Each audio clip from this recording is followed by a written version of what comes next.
Hey, what's up, Alan? How's it going, man? Thanks for sending in this video here. We're going to go ahead and break it all down for you. So, I try to get some type of, video breakdown that shows a, comparison from one quarterback to the other. So, first thing that I think we need to clean up is going to be the load. So notice how with your load here, how there's really not very much ball movement, a lot of elbow movement when you're getting set up here.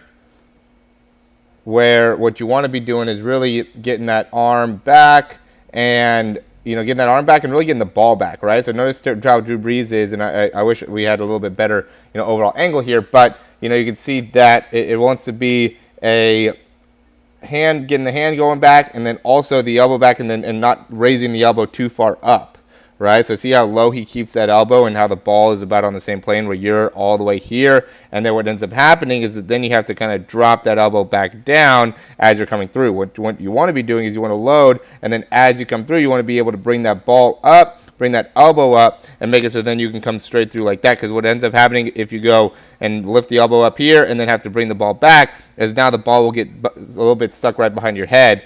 And now the nose of the football will turn a little bit too late. So notice how you really drop that elbow down a good amount, and it just takes a longer time to be able to get the ball out of your hands. Where Drew Brees is really quick. He's here. We can see how much additional movement that you had in the motion. So that's that initial movement compared to where his initial movement is, and then there's like the secondary motion where now that's where his secondary motion is, and just notice the football, right? And then that's when you're bringing the elbow through.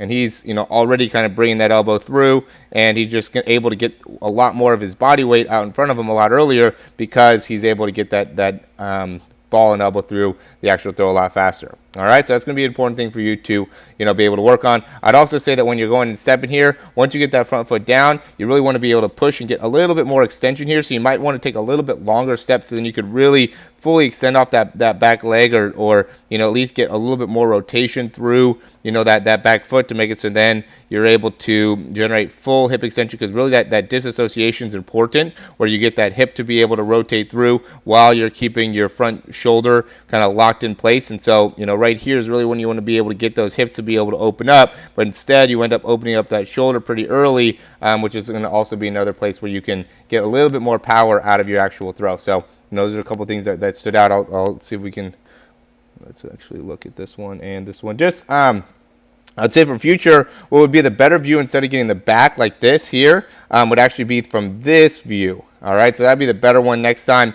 Instead of getting this back view, we'll still be able to see a little bit on how your weight's shifting forward. It looks like you're doing a good job being able to shift the weight, and it looks like you do a better job on this one of being able to get some more extension here. But again, just notice how you really open that front shoulder early, when in this phase is really where you can get those hips around and get those hips through, and then after that is going to be when you start opening up the shoulders, instead of right here where right when you're starting to get those hips through. Right here is when you're starting to turn those hips, right? See how they're starting to rotate, start to turn open. See how your front arm's already open right there? Okay, and you're really creating a lot of extension in your back because of that. Part of the reason that is just because you're getting a lot of your momentum of your spine going forward, rather than just letting your hips come through, keep your upper body back, and that'll end up also being a big thing that we can, work on and help you improve.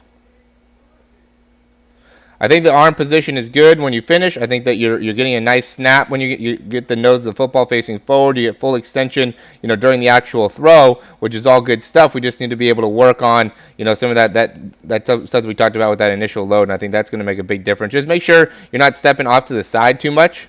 Right, you want to be stepping towards your target. It looks like on this one you're kind of stepping off to the side a little bit there, which again, that'll just make it so you don't get as much of the hip rotation. Right, there's the one big thing I'd say you really want to concentrate on is being able to rotate in those hips and be able to open up through those hips in order to really maximize your overall throwing power. All right, let me know if you have any questions, and we'll talk soon.